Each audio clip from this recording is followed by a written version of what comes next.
He's driven for top teams, raced wheel to wheel with champions, and held a record that no one wants: the most Formula One races without a single podium. This is the story of Nico Hulkenberg, a driver whose career seemed destined for greatness from the very beginning, a driver who dominated every junior series he entered, only to be met with a mix of poor timing, unlucky crashes, and F1 politics once he arrived at the top. Was he simply unlucky? Or was there something deeper holding him back? Stick around as we explore the rise, fall, and surprising return of one of F1's most underrated talents.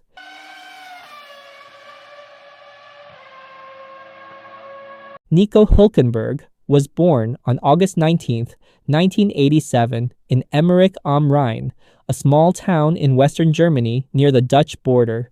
His father, Klaus Hülkenberg, ran a successful freight company, which gave Nico the financial stability to pursue motorsport, a privilege that can be overstated in a sport as expensive as racing. Nico took to karting at the age of 10. Almost instantly, he showed a natural talent behind the wheel. His smooth style, precision, and racecraft set him apart.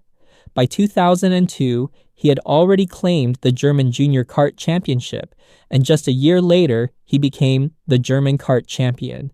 It wasn't just his results, it was how he achieved them. Observers noted that Nico had an unusual calmness under pressure, something that often separates future champions from mere contenders. He began training with renowned kart coach Walter Lechner Sr., who once said Hülkenberg had the same discipline and focus as Michael Schumacher. High praise, and a sign that big things were coming. In 2005, Nico transitioned from karts to single-seaters. His debut season in the German Formula BMW series was nothing short of dominant. He won 8 of 20 races and claimed the championship with ease. The motorsport world took notice.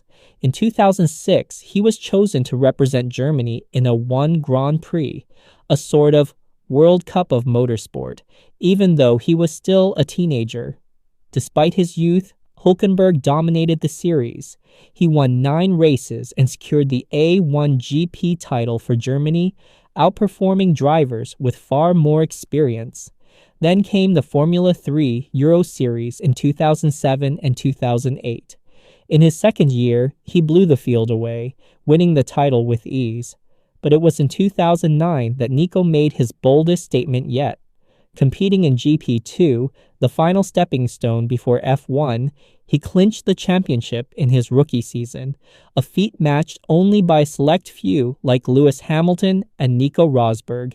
He was fast, he was marketable, he was German, and with Schumacher retiring, F1 teams saw him as the next great hope for Germany. In 2010, Hülkenberg made his Formula One debut with Williams, a once great team trying to rebuild. The car wasn't competitive, but Nico managed to extract impressive performances, culminating in a legendary pole position in Brazil.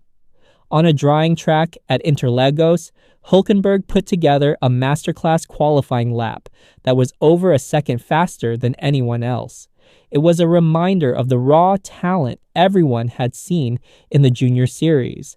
But despite that moment of brilliance, he was let go at the end of the year. Why? Williams needed funding. Hülkenberg wasn't bringing millions in sponsorship like other drivers. Instead, they signed Pastor Maldonado, who had oil money backing from Venezuela. For 2011, Nico was relegated to a reserve role at Force India, but he kept working, stayed sharp in simulations, and finally returned to the grid in 2012. His performances were consistently solid, sometimes even spectacular. He outperformed teammates, drove mature races, and earned respect up and down the paddock, but still no podiums. From 2010 to 2019, Nico Hulkenberg started over 170 Formula One races. Not once did he step on the podium. That's a record, and not the kind any driver wants. He had chances, big ones. In the 2012 Brazilian Grand Prix, he was in contention for a race win. That's right, a win. On a wet and chaotic track, Nico led the race in a midfield car, but as he went to overtake Lewis Hamilton for the lead, he misjudged a braking point, collided with Hamilton, and received a drive-through penalty. It was his best shot, gone. Other opportunities slipped away through crashes, mechanical failures, or poor strategy. In Baku 2017, while running in the top 5, he hit the wall. In Germany 2019, with rain falling and a podium up for grabs, he slid off the track into the barriers. It became a cruel joke among fans, the Hulken curse. But to his credit, Nico never let the pressure show. He kept his head down, kept performing, and kept being the reliable hand that teams leaned on. And in a sport like F1, consistency is often more valuable than brilliance. After being dropped by Renault in 2019, it looked like Hulkenberg's F1 career was over. He didn't have a seat for 2020. He stepped away quietly. No retirement tour, no press conference. But then the world changed. When the COVID-19 pandemic disrupted the 2020 season, Racing Point, now Aston Martin, needed a last-minute replacement for Sergio Perez. They called Nico.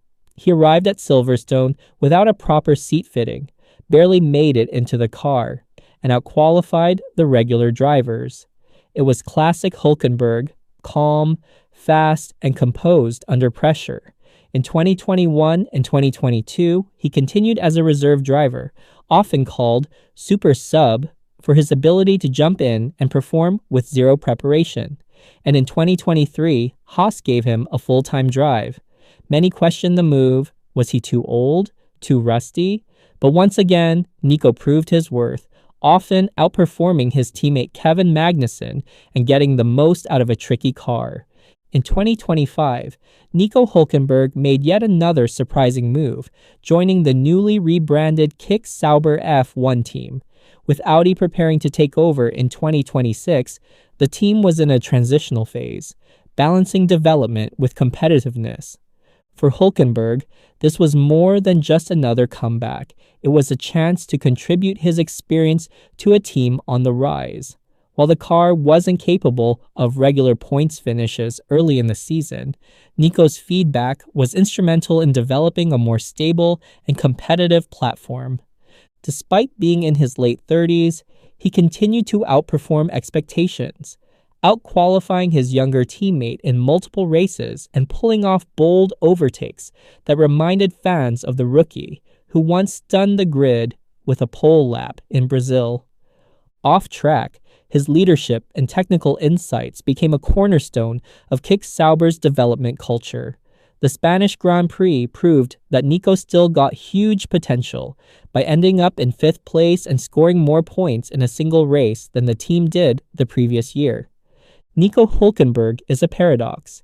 He's the rookie phenom who never got his breakthrough, the talented underdog who never made it to the podium, the quiet fighter who outlasted flashier names. In many ways, his story reflects the brutal reality of Formula One, where talent alone isn't always enough. You need the right car, the right politics, and a lot of luck. But maybe that's what makes Nico's story so compelling, because despite everything, he's still here, still racing, still fighting, and maybe, just maybe, one day, that elusive podium will finally come. Until then, Nico Hulkenberg remains Formula One's most respected nearly man, a driver who proved that greatness doesn't always need a trophy. Once again, the most unsportive driver. Yeah, they're really good, man.